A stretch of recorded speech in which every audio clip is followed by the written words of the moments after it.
I just realized I have enough books to do another Sapphic Romance recommendation, and I don't know why I'm just not doing it. Don't you wanna have fun, fool around someone? Hi, hello, my name's Tamika. Welcome back to my channel. Today I'm going to be sharing some Sapphic, also known as female romance recommendations with you all, because you all know, as well as everyone else, that I love a woman loving woman story. Let's talk about Mechanics of Love. This one is a black love Sapphic romance that I just devoured. I thought this was the most adorable, sweetest, cutest thing in the whole world.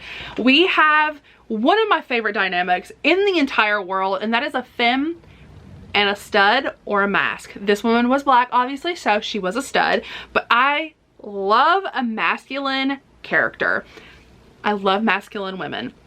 I just love them.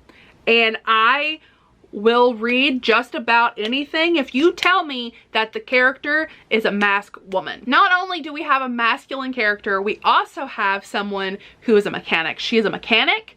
And we have our other character who is leaving a really bad marriage, and she's coming back to her hometown, and this other woman is actually fixing her car.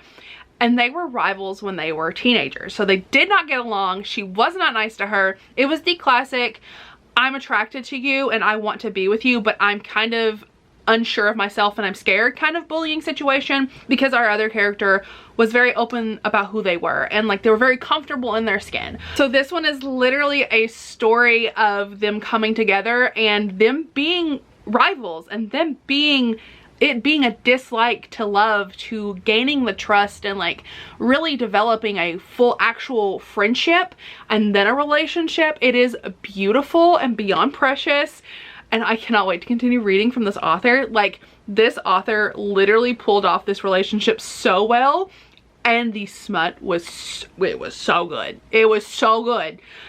There was great use of toys in here. I really love seeing Sapphic romances where they do use other items and they use toys. I like seeing that. I like that in my book, and I thought this did a fantastic job of showing a Sapphic couple with toys. That's a weird way of saying that, but they do use like toys in this, and I love it. I love this story. I love how prepared our one character is, and also our characters are, not only do they fight their attraction to one another, but we do have one who is very much of, I'm in this for the long haul, so like I'm not just gonna like sleep with you if I don't really like have any feelings for you. So I really enjoyed that. I thought it was super cute, and I just want everyone to read this. We also have Fixer Upper, which is by an author who I literally never shut up about, Cara Malone. I love Cara Malone. She is so good. There's been a lot of people who've told me they don't like her, and I'm like, you know what? I do. So it's not, it doesn't matter.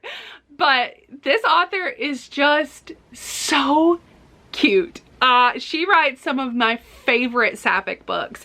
This one in particular, we are following a girl who comes back to her aunt's house. Her aunt has passed away, and she is trying to fix up this house. It was left to her, and she is kind of on the outs with her aunt's actual children, because they don't understand why she got the house and they didn't. And the problem is the person she hires to help her fix up the house actually believes that she is just like those kids, because how else would, you know, this woman give her this house if they weren't exactly alike? Kids don't think that she was rightfully given the house, and this, that, and the other. And it is their romance as they are fixing up the house and getting closer to one another and learning who the other truly is. It is beyond cute. I love this idea of breaking down gender roles and really breaking the boundaries and the barriers of like, what is a female activity and what is a male activity, and like what is masculine and what is feminine. I love it. I love seeing women really defy gender roles, and I loved this book. That probably played a part in it, and I love this author a lot. We also have Don't Tell Me No, which is one I don't shut up about. I'm gonna go ahead and tell you the smut in this. If you just want lesbian smut, this. I'm not saying that both of our characters are lesbians. One of them is not a lesbian that I know for sure. So essentially, one of their husbands steals from a company. The boss of said husband says, as payment, I will be taking your wife for the next year, and her conditions are, you cannot tell me no. They do have a safe word. It is light BDSM. She doesn't actually not say no. If she is uncomfortable, she is allowed to say, no, I don't want to do that. The boss never makes her feel uncomfortable or puts her in a position where she is not giving consent. So if that is something you're worried about, that is not in here. This is literally about the two of them fighting their attraction for one another, or have been fighting their attraction, and slowly realizing that that is who they want and they want to be together, and she doesn't even want to be with her husband. It's short, it's dirty, it's quick. Check it out. On the complete opposite, I have Something to Talk About by Merle Winsler. I adore Merle Winsler. I quite literally cannot wait for her next release, because Merle Winsler literally wrote one of my favorite Sapphic books ever. This has one scene in it. One at the end. And I honestly think it was Fade to Black.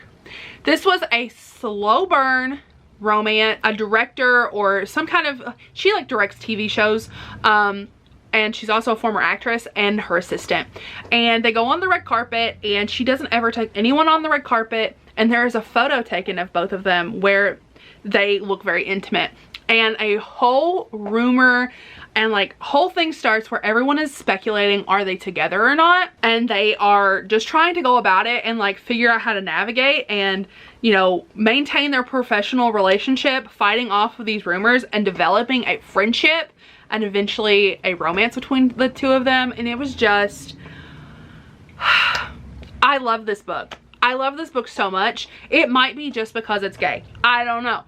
But I just cannot handle how much I love this.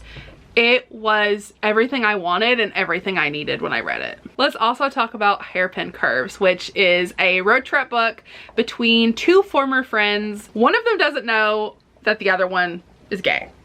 And one of them had feelings for the other when they were teenagers, but never acted on it because they thought that their friend was straight.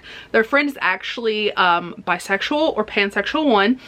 And they go on a road trip together to go to another one of their friends' weddings. And this friend doesn't know that they don't like each other anymore. While on this road trip, they have to come to terms with each other, becoming friends again, their sexual tension. It is what you're thinking. It's enemies to lovers in a way, kinda. It's dislike to love, dislike to friends to lovers. I just loved it. And when I say that I love toys and books, this one had great toys in the book. Fantastic, so dirty, so good. Was not expecting this from a Harlequin line book. This is a Harlequin line. I don't remember exactly which one. It's the LGBT line. It's so good. Please go check it out. If you want any more Sapphic romance recommendations, I do have another video and I will link it down in the description. And if you want more, just let me know, because it's all I read apparently is Sapphic books. So I will give you all the Sapphic recommendations that I can. And if you are still here, leave me the two girls kissing down in the comments, or just the two girls holding hands. I don't really care. Just leave me some gay love down there, and I will see y'all in my next one. Bye everyone. Don't you wanna have fun? Don't you wanna have some fun? Yeah. Baby said that they don't got a future like